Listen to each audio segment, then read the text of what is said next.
In this video, I want to tell you something that completely changed my life.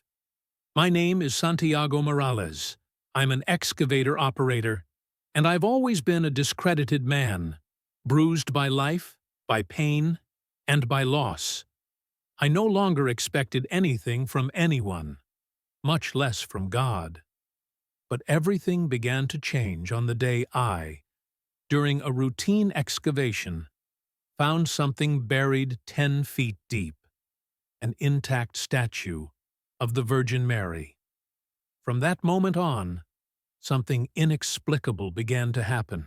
The pain faded, the loneliness transformed, and I had an experience that I still struggle to put into words, an encounter that healed me inside and out. If you like real stories that touch the soul, subscribe to the channel and hit the bell to not miss the next testimonials. Leave your like. This really helps this content reach more people. And take a moment to comment below with the city or country you are watching from. It will be a joy to know how far this message is reaching. May this story speak deeply to your heart. I was never the type of man who believed in miracles. In fact, for many years, I barely believed in myself. My name is Santiago Morales. I'm 40 years old, and I work as an excavator operator here in Houston. After my wife left me, and the doctors told me my herniated disc was chronic, my life turned into a sequence of repetitive days, bearable only with painkillers and silence. I would wake up early, drink coffee standing up, avoid looking at any photos on the walls, and leave for work with a heavy body and an empty soul. Faith? It had died inside me years ago. There was no more room for it. Only pain made its home. That morning, the sky was overcast, and the construction site was on a vacant lot near the highway. It was just another day until my machine suddenly stalled. I thought it was a rock, maybe debris from an old construction. But when I got down to check, I saw it wasn't. It was something smooth, whitish, like marble. I slowly dug the dirt away with the hand shovel, a little impatiently, until the face appeared. It was a statue, and not just any statue. It was the image of the Virgin Mary, with her eyes closed and her hands clasped in prayer. Intact, not even scratched, 10 feet deep. I stood there, looking at it, with my breath held short. In that moment, I didn't feel faith. I felt awe, a strange thing, as if time had stopped. I didn't know what to do. I stood still, the shovel still in my hand, staring at that image which, despite being covered in dirt, seemed to have a subtle glow, as if it had been there for centuries, yet was newly sculpted. I approached it, touched it slowly with my fingers, and felt a different kind of cold. It wasn't just the temperature of the cloudy morning. It was a strange feeling, as if something inside me had been poked, even though I didn't know what yet. Some colleagues from the site were arriving, and I didn't want to mention it to anyone. I asked my supervisor for some time off, said my back hurt, and went home early. I took the statue in the trunk of my car, wrapped in an old tarp I had there. I still didn't know why, but I needed to get it out of there. Arriving home, I leaned the sculpture against the garage wall. I didn't even clean it. I just stared at it for a few minutes. It was as if she was looking back at me, even with her eyes closed. And that bothered me. It gave me a feeling of being watched, but not in a bad way. It was more like when you enter a place and feel you are not alone, even without seeing anyone. I went upstairs, took a hot shower, tried to rest, but the thought of it wouldn't leave my mind. In the middle of the night, I woke up sweating. My back didn't hurt as much as usual. It was strange, because the pain always made me get up with difficulty, but that night, I got up right away. I went to the garage in the dark, opened the door slowly, and what I felt froze me right there. A scent of roses, strong yet soft. And there were no flowers there. None. I stood in the garage doorway for a few seconds, breathing in that impossible perfume. It wasn't something light, like deodorant or a room fragrance. It was dense, real, as if someone had just walked in with a huge bouquet of fresh roses. But there was nothing. The garage was as I left it, the statue leaning against the wall, the tarp thrown in the corner, my tools on the floor, the car beside it. Yet, that scent filled everything. I approached the image, hesitant, trying to find a logical explanation, but I couldn't. I just stood there, looking at her, as if waiting for some reaction. And then, for the first time in years, I spoke out loud inside my house. What is this that is happening to me? The next morning, I woke up differently. It wasn't as if I had turned into another man, but I felt lighter. I can't quite explain it. The pain that had accompanied me for years was less. Not gone, but different. As if someone had turned down the volume. I didn't want to tell anyone. Not the guys at the site. Not the neighbors. It was my secret. I cleaned the statue carefully, took an old toothbrush, a bucket of warm water, and removed the dirt inch by inch. With every part I revealed, it seemed to gain more life. The features of her face, the softness of her hands, everything conveyed peace. And even without believing in anything, even without praying for decades, something in me began to yield. It wasn't faith yet, but it was as if a door had slightly opened inside my chest, and I felt a desire to enter. In the following days, something changed in my routine without me immediately realizing it. I started sleeping better. The snoring that used to wake me up in the middle of the night stopped. I woke up more rested, and even without a painkiller, I could move more easily. I even thought it was psychological, the effect of novelty. But time passed, and the improvement continued. In the garage, the statue now had a white cloth underneath it, improvised with an old sheet of my mother's that I found stored away. I don't know why I used that specific one, but it felt right. Sometimes I would catch myself going there just to look.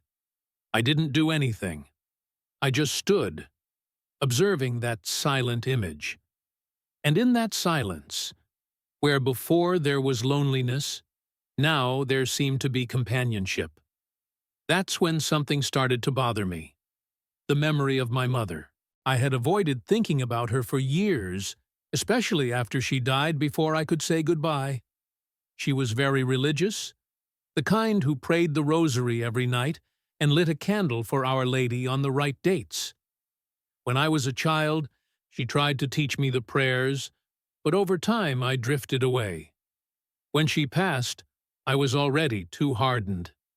I never went to the cemetery after the burial, but, in the last few days, her face wouldn't leave my head.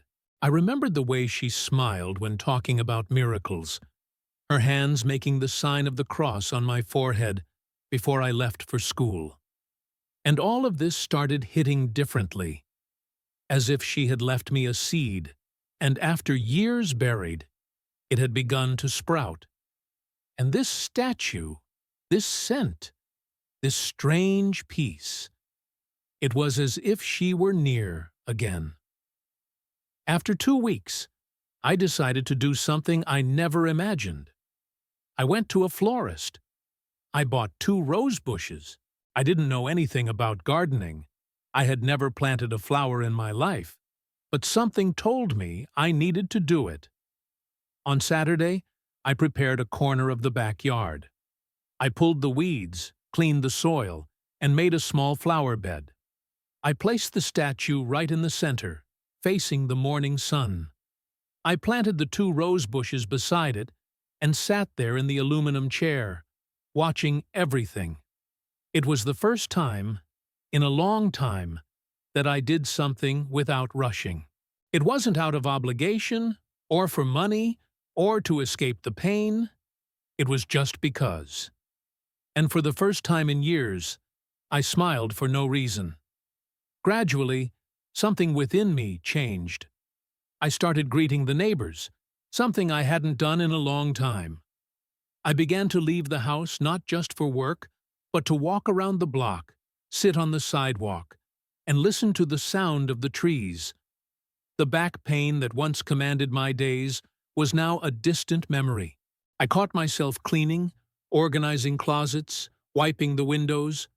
My house was coming alive again. The loneliness was still there, but it didn't weigh on me like before. And every time I looked at the image in the garden, I felt as if she was looking at me too.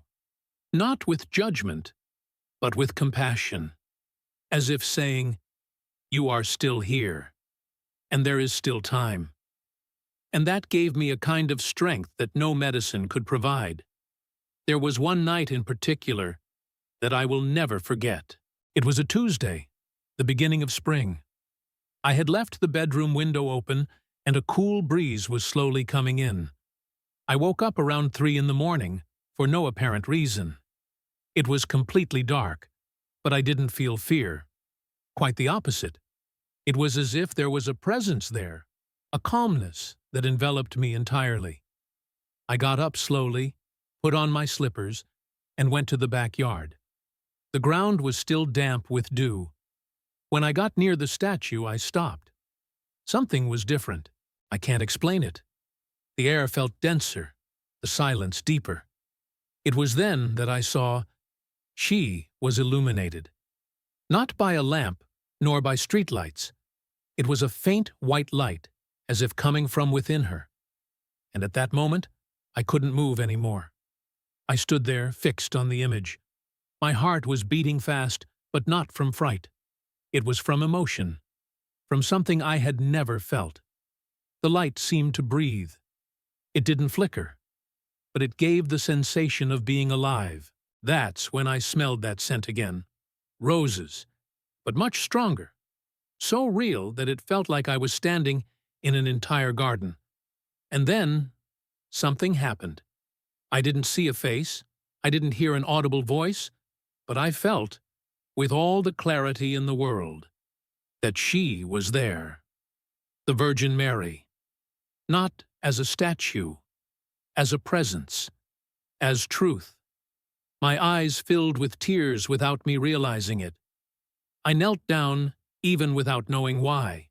I just fell to my knees, as if my body knew what to do before me. And I began to cry. Not from sadness, but from relief. As if something that had been trapped for years was suddenly released inside me. I cried there for a good while. I think about 10 minutes straight. I wasn't trying to understand anything. I wasn't asking for anything. I wasn't saying anything. It was just me and everything that was happening. It was as if all the weight I was carrying, the resentment of the divorce, the physical pain, the anger at God, the shame of wrong choices, had begun to dissolve, like salt in water. I felt that I was being cleaned inside, that this moment was only mine, like a reunion with something I didn't even know I was looking for. And when the crying subsided, a peace came, so deep, so absolutely silent, that I simply sat on the ground, still with my legs bent, looking at her as if I were looking at someone who knew me before everything else. The next morning, the rose bushes had blossomed. This may seem normal. It may even be a coincidence. But for me, in that moment, it was a sign. The two, which were dry the day before, now had bright red buds wide open, alive, as if they had been touched by the same light I saw in the early morning. I didn't tell anyone about what happened. I didn't post a picture. I didn't make a promise. I didn't go to church. Not yet. I just remained silent. A good silence. I started placing a chair near the statue, and I would sit there every late afternoon. Sometimes I just stayed silent. Sometimes I talked to her. It wasn't a rehearsed prayer. It was more like a venting. an intimate chat, and everything began to make sense. My pain had a name, my emptiness had a cause, and I still had time to start over, even at 40, even after everything. A few days later, a neighbor stopped on the sidewalk while I was watering the plants and asked if he could see the image up close. I felt a bit awkward, but I let him. He approached slowly, like someone entering a sacred place. When he stood in front of the statue, he was silent for a while and said softly, "There's something different here." I just nodded. And then, out of nowhere, he started talking about his mother, who was sick, and how long it had been since he had prayed. We weren't close. We had never been more than a good morning to each other. But there, in that backyard, the guy opened up to me as if we were childhood friends. When he left, he said he felt lighter, and I stood there with the watering can in my hand, trying to understand what was happening. Because that statue, it wasn't just changing me. I started receiving more unexpected visits. An elderly woman who walked her dog every day asked to come in just to look for a little while.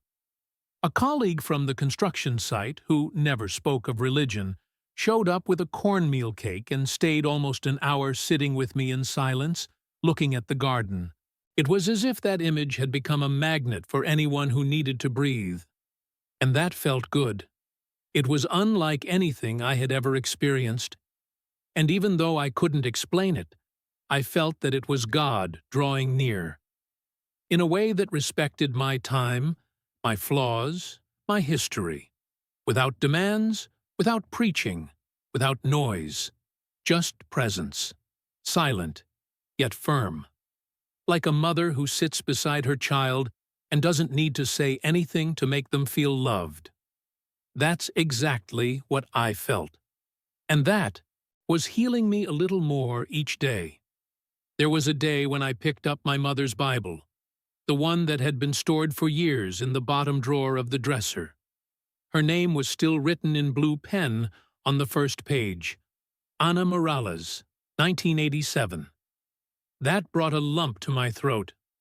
I sat on the couch and started flipping through it, not really knowing what to look for, and it fell right open to Luke, chapter 1, the passage about the angel's visit to Mary. I didn't even remember that text anymore. But when I read the words, "For nothing is impossible with God," something inside me finally broke. I cried again. Not like on the night of the vision, but like someone recognizing a truth they had denied for too long. That phrase spun in my head all day, because deep down, the impossible was already happening. I was changing, and it wasn't by willpower. It was grace. As the days passed, I started writing in a notebook. Nothing elaborate, just some scattered sentences, thoughts, things I felt. Things I would never even say out loud before. Sometimes I wrote about my father, who was absent. Other times, about my ex-wife and the mistakes I made in our marriage. On other pages, I just gave thanks. I didn't know exactly to whom, but I gave thanks.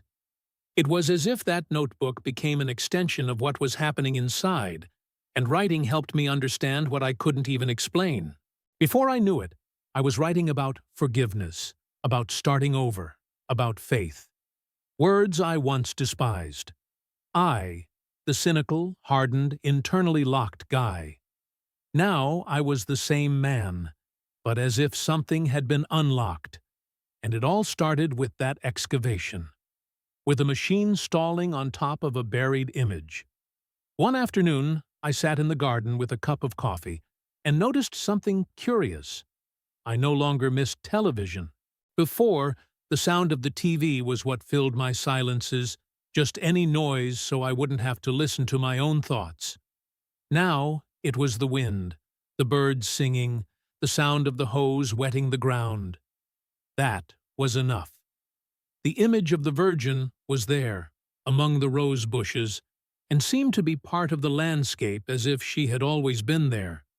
Sometimes I thought about moving her, putting her somewhere more protected, but something told me to leave her as she was. It wasn't fear. It was respect. It was as if that corner of the backyard had become sacred, even without anyone saying it was, even without a sign, without a ceremony, without witnesses. Just me, her, and the peace that had taken hold of everything. I also started to realize that the back pain had completely vanished, completely gone. It seemed untrue, but it had been weeks since I had taken a single pill. I went back to the doctor, had tests done, and he said that an improvement of that kind without surgery was improbable. I just listened, nodded, and didn't go into detail. How was I supposed to explain? How do you explain something that you don't even understand yourself? The doctor looked at me with a mixture of suspicion and curiosity. He asked if I had undergone any alternative treatment, and I replied only, "Nothing you'll find in an office." And I left with a faint smile, something he didn't expect. Because, inside, I knew the cure had come from another place, from a place that science doesn't reach, and I didn't need to prove it to anyone. I felt it. I lived it. And that was enough. Over time, I found the courage to step into a church again. It wasn't easy. The last time I had done that was at my mother's funeral. But one Sunday morning, I put on a clean shirt, laced up a pair of shoes I barely remembered how to tie, and went. I stayed in the back, quiet, not singing, not praying, just observing. The smell of incense, the light coming through the windows, the sound of voices in unison. All of it struck me in a different way. I didn't feel shame or guilt, just longing. It was like visiting a place from childhood that you forgot you loved. When the priest spoke of reconciliation, my eyes filled. I didn't go to the front.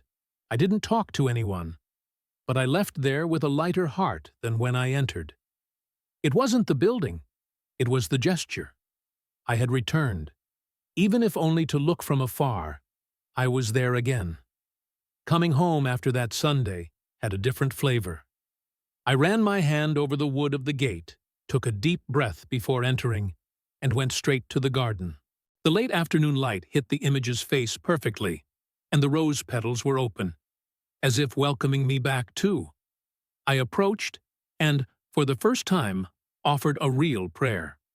Not long, not perfect, but sincere. I asked for forgiveness. I gave thanks. And I said, in a low voice, looking into the eyes of the image, "I'm here." I didn't ask for healing, because I had already received it. I didn't ask for a sign, because it had already been given. I just wanted God to know that I had understood, that this encounter had changed me forever, and that, even without understanding how, I now believed. Truly. The months passed, and life returned to its normal rhythm, but nothing went back to the way it was before. The pain never returned. And I'm not just talking about my back. I'm talking about the other pain, the one that made me wake up tired of life even after 8 hours of sleep. That ache in my chest, that feeling of being lost, of being a mistake that went wrong. That disappeared. Instead, I started living with more lightness. Simple things gained value.